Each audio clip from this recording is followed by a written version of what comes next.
Hello বন্ধুরা, thumbnail দেখে নিশ্চয়ই বুঝতেই পাচ্ছেন এবারে আমাদের গন্তব্য ছিল বোলপুর শান্তিনিকেতন। আর এই ট্রিপে আমার সঙ্গে ছিল বাবা মা। শান্তিনিকেতনের দূরত্ব আমাদের বাড়ি থেকে 200 কিলোমিটারের ওপর, প্লাস ওইখানে সাইট সিন তো আলাদা আছেই। আমার তো অভ্যাস আছে, কিন্তু বাবা মা এতটা ধকল নিতে পারবে কিনা সে বিষয়ে কিন্তু যথেষ্ট চিন্তিত ছিলাম। কারণ সকালবেলা বেরিয়ে শান্তিনিকেতন পৌঁছে সেখানে সাইট সিন করে আবার সেদিনই ফেরা কিন্তু যথেষ্ট চাপের। তবে আমাদের কারোরই কোনো অসুবিধা হয়নি, আমরা খুব ভালোভাবে ঘুরে সেদিনই বাড়ি ফিরতে পেরেছিলাম। এই ভিডিওয়ে আমি আমাদের শান্তিনিকেতন ট্রিপের সমস্ত খুঁটিনাটি তথ্য আপনাদের সঙ্গে শেয়ার করব।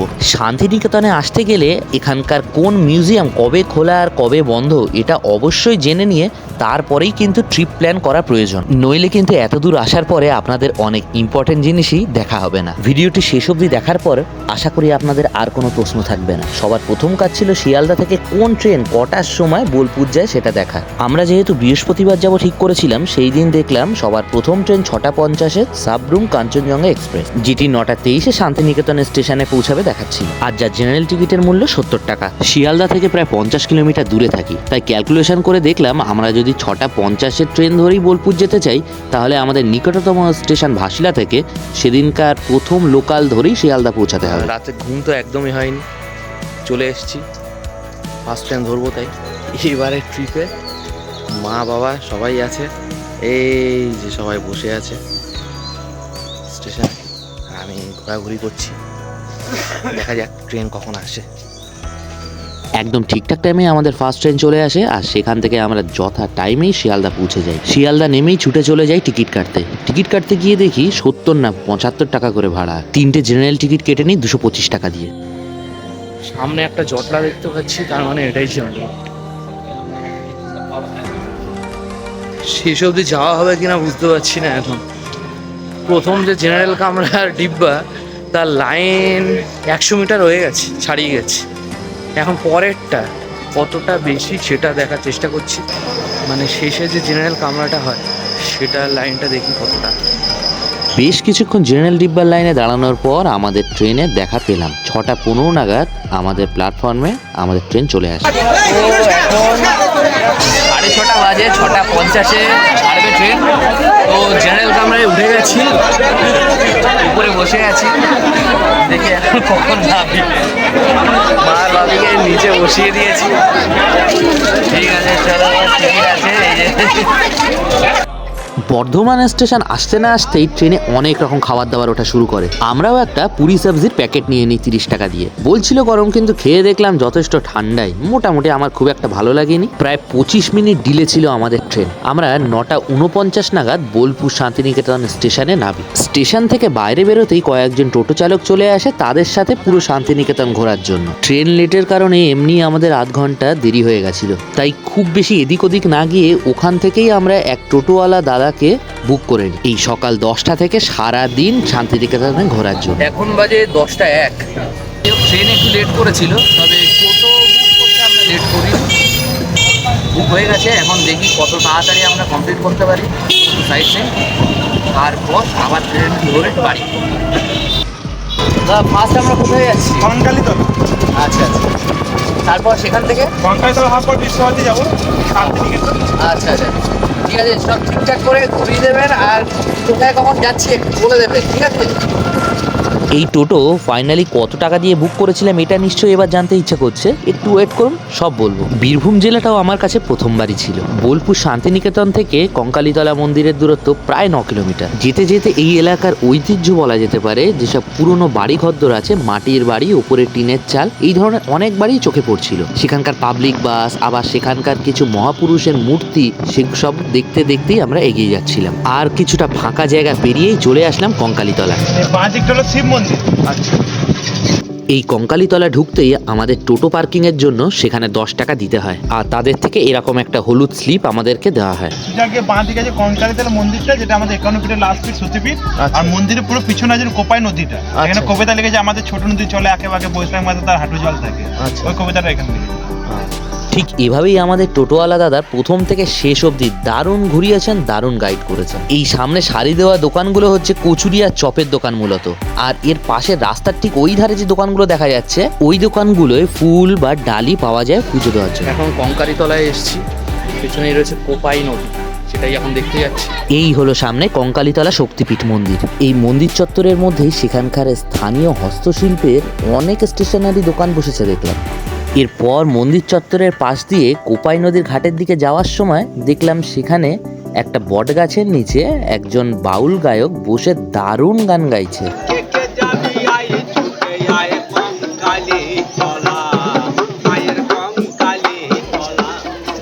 এখন সেই বিখ্যাত কোপাই নদীর ঘাটে এসেছি।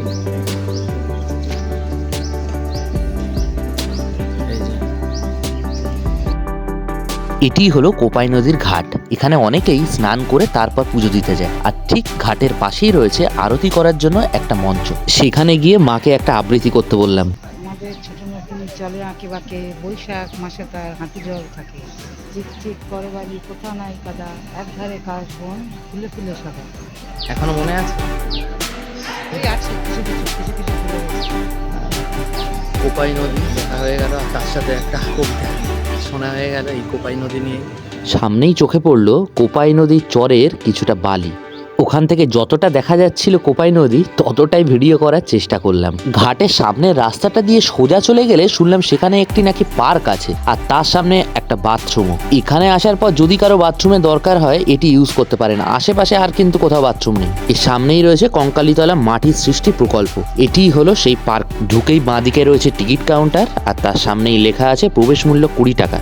আর এখানে ফুল বা ফল গাছে যদি কেউ হাত দেয় তাহলে 1000 টাকা জরিমানা। পার্কটা মোটামুটি বেশ বড়ই ছিল, অনেক গাছগাছালি সেখানে।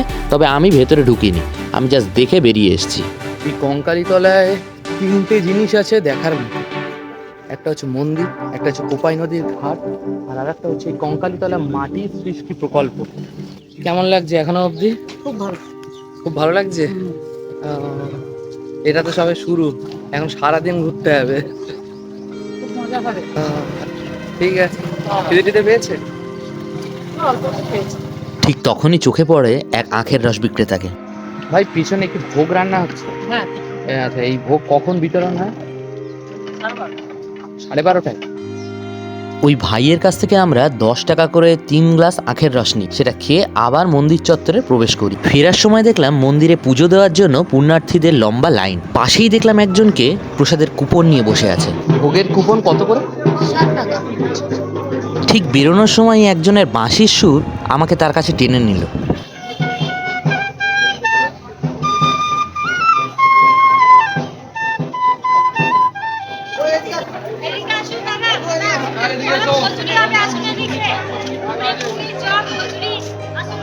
কেমন দাম? কচুরি 30 টাকা চারটে। আচ্ছা। ছোলা চাটনি 50 টাকা। তার সাথে ঘুগনি আছে, আলুর দম আছে, যেটা আপনার ইচ্ছা। পার্কিং এর পাশে এই বোনের দোকান থেকেই আমরা কচুরি আর জিলাপি খাই। অসাধারণ লেগেছিল, দারুণ। আর সব থেকে বড় কথা হলো এখানে আমার চোখের সামনেই কচুরি হোক কি জিলিপি সব কিছু তৈরি করে ভেজে তারপরেই সার্ভ করা হয়। খুব ভালো খেলাম। আসবেন আবার? নিশ্চয়ই। এটা 66 নম্বর। ওই সায়নী কচুরি স্টল। যা খাবেন একদম গরম খাবার, যখন আসবেন। আচ্ছা, ঠিক আছে। বানিয়ে দাও। কচুরি জিলাপি সবই একদম গরম ভেজে দিচ্ছে। খুব ভালো খেলাম আর কি ভেতরে। এবার আবার আমরা রওনা দেবো পরবর্তী ডেস্টিনেশনে। তবে এবার কিন্তু ফুল চার্জ হয়ে গেছে একদম। মানে এতক্ষণ সেই ভোরবেলা বেরিয়েছি তো পেটে কিছু ছিল না, ঘুরছি এটা কিছু পেটে যেই পড়ে গেল ব্যাস এইবার চলবে। দেখি আমাদের টোটোওয়ালা কোথায়। আর এখানে আসতে গিয়ে আবার 10 টাকা পার্কিং চার্জ, সেটা কিন্তু আমাদেরই দিতে হয়েছে। আর টোটো 700 টাকা দিয়ে বুক করা হয়েছে। এখন দেখা যাক কোন কোন জায়গায় ঘোরায়, কতটা ঘোরায়। ঠিক করা হয়েছে সন্ধে অবধি আমরা ঘুরবো। আর এখন কঙ্কালীতলা আসলাম, সেখানে কোপাই নদী আর পাশে একটা পার্ক ছিল, সেগুলো সব দেখে নিচ্ছি। এবার দেখা যাক কোথায় যাই, তাকে জিজ্ঞাসা করবো গিয়ে কোথায় বসে আছে এখন খুঁজতে হবে। ফোন নাম্বার আছে, ফোন করে জিজ্ঞাসা করবো। এই তো দাদা এসে গেছে। দাদা এবার কোথায় যাবো? বিশ্বভারতী ইউনিভার্সিটি শান্তিনিকেতন। আচ্ছা ঠিক আছে, চলুন।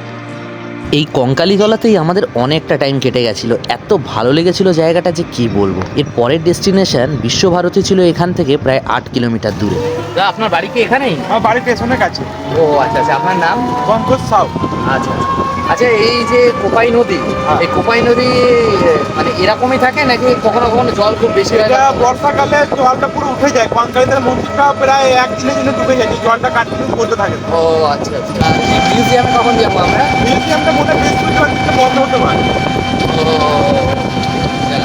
ঠিক আছে, তাও সামনে একটু নিয়ে যাবেন, দেখে আসি। সব জায়গায় একটু ঠিকঠাক করে ঘোরাবেন।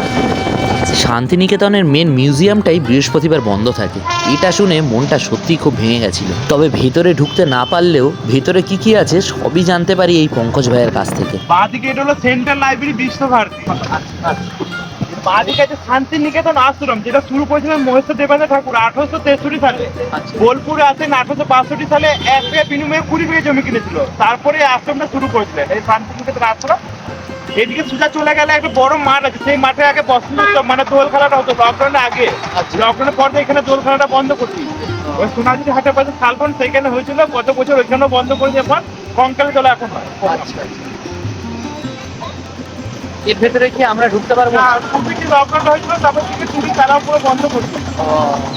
এই রুটে রাস্তার দুদিকে কিছু না কিছু দর্শনীয় স্থান আছে। এটা কি বাচ্চাদের সরকারি হ্যাঁ, স্কুল? এই যে ফাঁকা জায়গা দেখতে পাচ্ছেন, এই জায়গাটার নাম হলো মীনানদী আমাদের পাঠশালা, বাচ্চাদের স্কুল 1 থেকে 4 অব্দি। আমাদের স্কুলে কি হয়, ক্লাসরুমের মধ্যে ক্লাস করানো হয়, এখানে ওপেন। ওই যে ঢিপি গুলোতে দেখা যাচ্ছে, হ্যাঁ, হ্যাঁ। ওই ঢিপি গুলোতে মাস্টার বলতো, সামনে সবদিন মিছিয়ে ক্লাস নয়, যাকে বলে ওপেন ইউনিভার্সিটি, যেটা রবীন্দ্রনাথ ঠাকুর শুরু করেছে 1923 সালে 9টা ছাত্রকে নিয়ে। আচ্ছা। যখন জল বা ঝড় হয়, যে হলুদ বিল্ডিংটা দেখা যাচ্ছে, হ্যাঁ, হ্যাঁ, ওই জল বা ঝড় হলে রুমে, নাহলে এমনি গাছের তলায়, সকাল 7টা থেকে 10টা অব্দি ক্লাস হয়। ও আচ্ছা আচ্ছা। আর রবীন্দ্রনাথ ঠাকুর ভাই মৃণালিনী দেবী, যে খড়ের চালে বাইরে দেখতে পাচ্ছেন, হ্যাঁ, হ্যাঁ। ওই যে মারা গেছিল রবীন্দ্রনাথ ঠাকুর স্ত্রী, আচ্ছা। তখন দেহটা বাড়ির সামনে রাখা হয়েছিল, একটু ব্যাকে নিচে ভালো করে দেখা যাবে, আচ্ছা, হ্যাঁ। ওই বাড়ির সামনে রাখা হয়েছিল, বাইরে নাম রাখা হয়েছে দেহুলি বাড়ি। ও যত্ন সহকারে এখন ওইভাবে সাজি মানে মেনটেন্স করে রেখেছে। আচ্ছা আচ্ছা। রবীন্দ্রনাথ ঠাকুর নিজের স্ত্রীকে খুব ভালোবাসতেন বলে স্কুলটা ওনার নামে রেখেছিল, মৃণালিনী আনন্দ পাঠশালা। আচ্ছা আচ্ছা। এখানে হয় বাচ্চাদের পড়াশোনার ভিতরে, ওদের ওপেনে পড়াশোনা, যারা কলেজে পড়ে তাদের ওপেনে পড়াশোনা, ওদের গাছতলা, বাচ্চাদের বলে তা না। আচ্ছা আচ্ছা।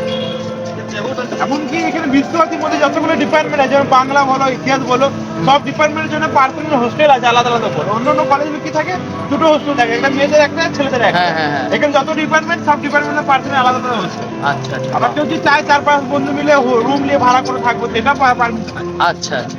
এই বটগাছটা তো বহু পুরনো। হ্যাঁ, এই বটগাছটা লাগিয়েছিলেন মহেশ্বর দেবেন্দ্র ঠাকুর 1872 সালে কোপাই নদীর ধার থেকে এনে। বটগাছটার নাম হলো 3 পাহাড়। আমরা যে ক্লাস 1-এ যে সহজ পাঠ বইটা পড়েছিলাম, হ্যাঁ হ্যাঁ হ্যাঁ। সামনে পেজে একটা বট গাছে কালো রঙের ছবি আঁকা থাকতো, সেই বট গাছটা হলো এটা। এই বট গাছের নিচে বসে রবীন্দ্রনাথ ঠাকুর অনেকগুলো কবিতা লিখেছেন, তার মধ্যে একটা কবিতা হলো কুমাপাড়া গরু গাড়ি বোঝা করা কলসিয়ারি। আচ্ছা। এখানে অর্ধেকটা লিখেন, অর্ধেক বাংলা শেষ করে। পঙ্কজ ভাইয়ের এই এরিয়া সম্পর্কে আর প্রতিটি বিল্ডিং গাছ সম্পর্কে অসাধারণ জ্ঞান, যা সত্যি আমাদের সকলকে খুবই মুগ্ধ করেছে। হ্যাঁ, ভিতরে একটু যেতে পারলে ভালো লাগতো। হ্যাঁ, তা সে এটা কোভিড লকডাউন পরে সব বন্ধ রাখে। এমনি হ্যাঁ। এই জায়গাটা ঢুকতে দিত না লকডাউন আগে। হ্যাঁ। ওই কয়েকটা জায়গায় শান্তিনিকেতন আশ্রম, শান্তিনিকেতন বাড়ি, আচ্ছা। এগুলো ঢুকতে দিত। এই ডান দিকে ঘুরাবো। আমার রাস্তা।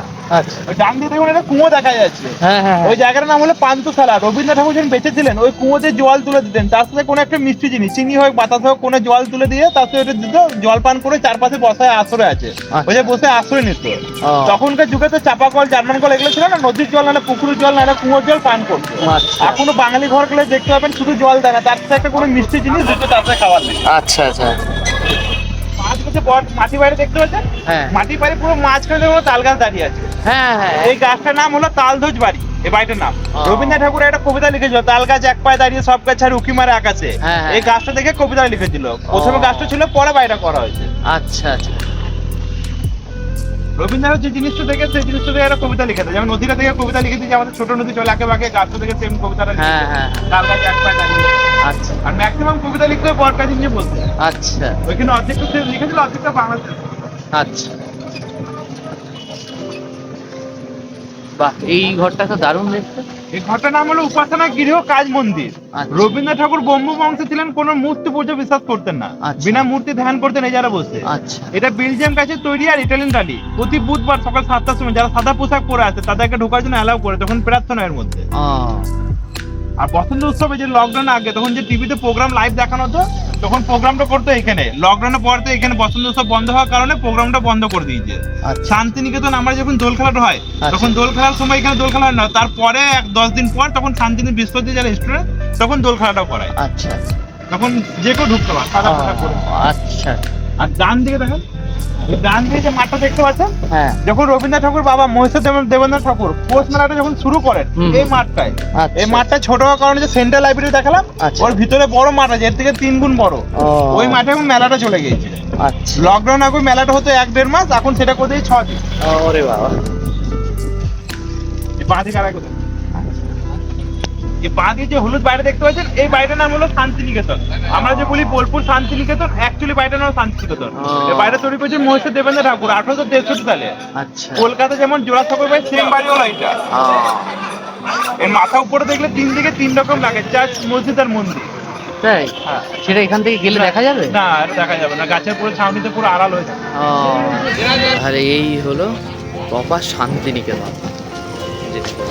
আগের প্রতিটা জায়গায় টোটোয় বসে দেখেছি, কিন্তু এটাতে না নামলে হয়? এটাই তো শান্তিনিকেতন। তাই এখানে আমরা সবাই নামি আর যতদূর সামনে যাওয়া যায় গিয়ে ভালো করে দেখি। আমরা ছাড়াও এখানে আরো অনেক পর্যটক ছিল, তারাও এখানে নেবে বিভিন্ন ফটো ভিডিও তুলছিল।